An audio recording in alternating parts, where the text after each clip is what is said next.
When the new Congress is sworn in come January, control of the government will once again be split between Republicans and Democrats.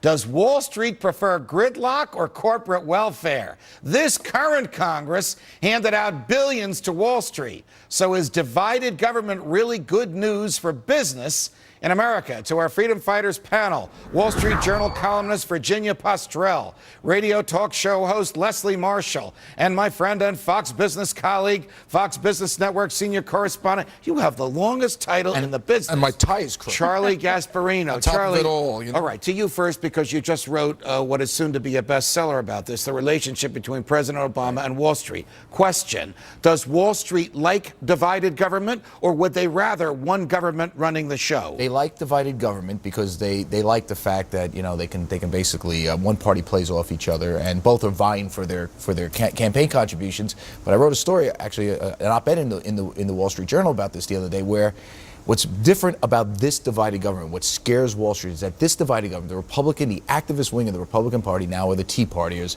and they despise the perks, the crony capitalism that the big banks have gotten, both from the Democrats and in the past the Republicans. It's interesting that Charlie calls the Tea Party the activist wing, because to me, and I suspect to you, Virginia, they are the stop the government, get out of my face, shrink the government wing. Well, they are the activists in the sense of being active, being energetic, and that's where the momentum seems to be.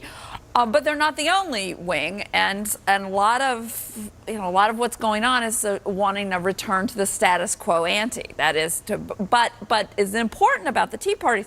These started with the bailouts. It was not an anti-Obama.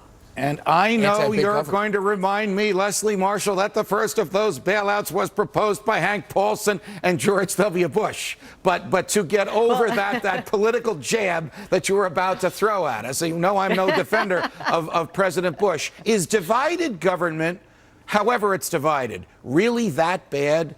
I mean, haven't we prospered politically and economically at times when the government has been divided? Stated differently, are you really upset that the House switched from the Democrats to the Republicans?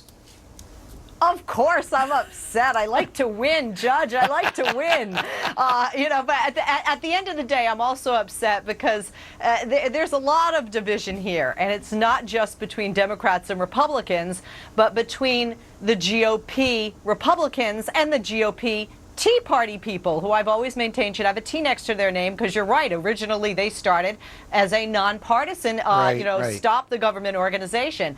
So I think there's going to be a lot of splintering. Wall Street obviously is hoping and looking forward to having more Bush tax cuts, an extension of that. But I do think it can be very dangerous, because if somebody's trying to repeal the 14th Amendment, we're going to take a break, and we'll pick up on that. You know my view. In my opinion, having a government that is divided between the two parties helps, because it can prevent either party from enacting its most extreme ideas. But we have to keep in mind, we really don't have two political parties. We have one political party in this country. They pretend to be two, but they really just keep enacting laws at the end of the day that effectively keep themselves in power. All right, guys, it's easy for the Tea Party to say it wants to cut the size of government, but will these new lawmakers be able to do that when they get there? Can they trim Social Security, Medicare, Medicaid, unemployment insurance, even the military? The Freedom Fighters are back to tackle that one next.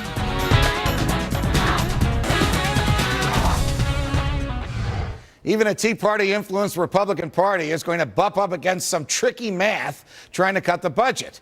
Politicians are terrified of making cuts to Social Security, Medicare, Medicaid, and the military. Those items alone make up more than 60% of the national budget. So what's left to cut if we don't have the courage to get them under control? Back with our Freedom Fighters. Virginia, what should the government cut? If you could cast a single vote for all the Republicans in the House of Representatives, what would you cut? Would you cut Medicare, Medicaid, Social Security, and the Defense Department? Well, I think if you're going to be serious about cutting the budget, you have to look at those things. But the thing about the Tea Parties is the Tea Parties are really about people waking up one day and saying, hey, wait a minute, we thought we had agreed markets were good. We thought we had this consensus, this sort of, Bill Clinton president, Newt Gingrich. You think the Tea Parties will be co-opted by big government Republicans and the allure of Washington?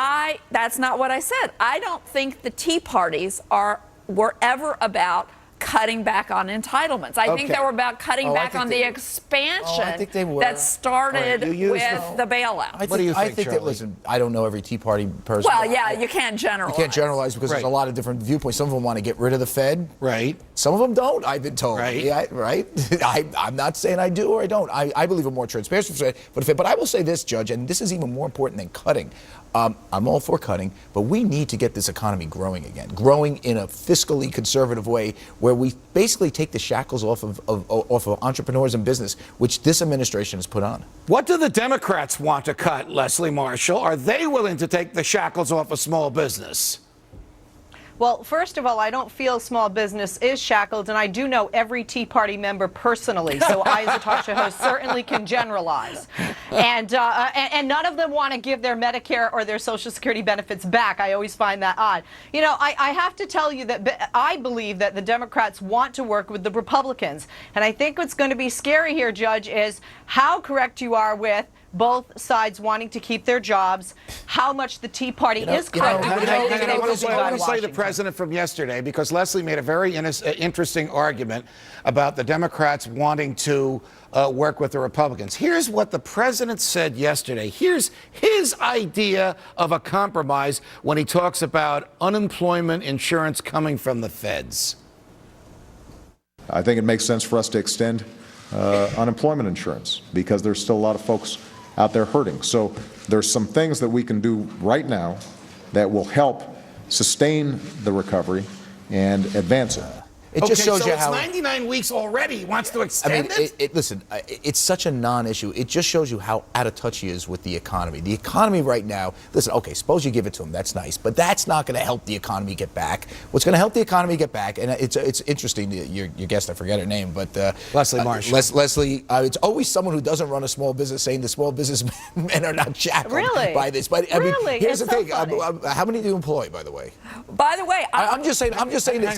What that shows is the president has no clue about running this economy, because what's causing the economy, causing jobs not to come back from employers not to hire, it's because he's going to raise taxes. What would happen if unemployment insurance were extended? Forget about the debt. Is that going to stimulate the economy? It won't stimulate. It won't stimulate the economy. It will. But here's the thing: there are the two test cases, simple things. We're not talking cutting Social Security. One, which the president mentioned, are you going to get rid of this law that says that I, Virginia Postrel, because I am a self-employed freelance writer, you got to tell the IRS whenever you write a check for more than $600. American Airlines and Amazon and everybody I spend money for. And two is the ban on incandescent light bulbs, which goes into effect. That was passed during the Bush administration. Well, the Republicans. Leslie, we only have about 30 seconds. Why would the president offer as an olive branch, as a compromise, the day after he got shellacked, his word, extending unemployment insurance? I don't consider that the olive branch. I consider that one piece in a soundbite in his talk, Judge. And I own 2 small businesses. So I speak not only as a talk show host, but as a small business owner. What do you want these people to do? Starve and lose their homes? Oh, that's a great idea. Got it. Gasparino, Marshall, Postrel, it's a pleasure. Thanks for joining us. We'd love to have you back. Does the government exist to work for us, or do we exist to serve the government? It is the question of the age, and we ask it here every day. Did the voters answer that question as well? Let's see if they did. The president and his party took a shellacking. Not my word, but his. Take a listen. Yeah, now, I'm not recommending for every future president that they take a shellacking like I did last night. This shellacking was so bad that the president, who doesn't believe in the Constitution and surely doesn't trust the free market, even said, we are doomed without private enterprise. The reason we've got a unparalleled standard of living in the history of the world is because we've got a free market that is dynamic and entrepreneurial, and that free market has to be nurtured and cultivated. And then after his shellacking, he said he can't govern without compromise. I've been willing to compromise. Both Democrats and Republicans have certain beliefs and certain principles that each feels cannot be compromised. I'm going to be willing to compromise going forward. Do you believe him? He can say what he wants, but the numbers don't lie. The Republicans who opposed the nationalization of health care and cap and trade and who rejected the president's big government values almost to a person gained 61 seats in the House and 5 or 6 seats in the Senate. Is that enough to undo the march towards socialism? No. But it is enough to slow it down and expose it for what it is. The president will surely veto legislation that attacks the laws he signed into law in the past 2 years, so don't expect a complete relief from bureaucrats overnight. But the virtues of divided government, with the Democrats controlling the White House and the Senate, and the Republicans controlling the House of Representatives, will produce more debate, more transparency, fewer 2,000-page pieces of legislation, and maybe less spending, which means less mortgaging your future, which means more freedom for you. Now you may ask, why do I believe this? The Republicans, who now have a filibuster positive number in the Senate and a lopsided majority in the House, are basically the same Republicans who assaulted the Constitution and the Treasury when George W. Bush was president. But there is one significant difference now: the Tea Party. More than 100 Republicans who ran for Congress this past week did so with the backing of the Tea Party, and many of them got elected, from Senator Rand Paul in Kentucky to Senator Marco Rubio in Florida to Senator Pat Toomey in Pennsylvania to Congressman John Runyon in New Jersey. These folks have convinced us that they believe in the Constitution. They plan to form one caucus of all Tea Partiers in both houses of Congress and to resist mightily all the ugly impulses of big government, no matter the source. If these Tea Party folks stay faithful to their campaign promises, there is hope for freedom. If they fall for big government and reject the principles on which they ran, we are doomed, and so are they. Does the government exist to work for us, or do we exist to serve the government? You know the answer, and now we have some people in the government who do so as well. From New York, defending freedom. So long, America.